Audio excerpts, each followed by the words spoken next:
Georgia Hunter is an outstanding PhD student at Monash University with 2 STEM degrees, a Bachelor of Engineering and a Bachelor of Science, who's working to improve the properties of multi-polymer materials. She's looking to harness design strategies found in nature and develop numerical models to achieve the most desirable combination of properties.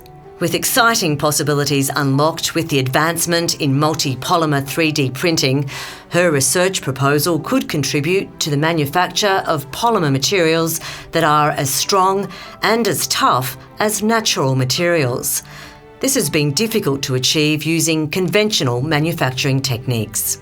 Georgia Hunter is continuing her passion for STEM, not only in her work, but also by teaching the next generation of engineering students as a university tutor and demonstrator. I feel shocked to receive this award, but it is a real honour to be awarded such a prestigious award.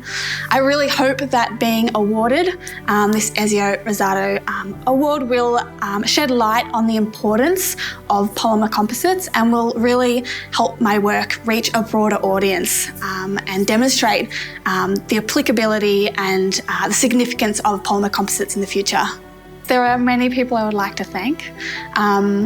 Probably beginning from high school, my physics teacher really inspired me to pursue a career in engineering and really inspired my love of STEM topics. And then throughout my undergraduate degree, there were many educators, but specifically my now supervisors really encouraged me to pursue a PhD in engineering and have really supported me through my PhD. So yeah, I'd love to thank them as well.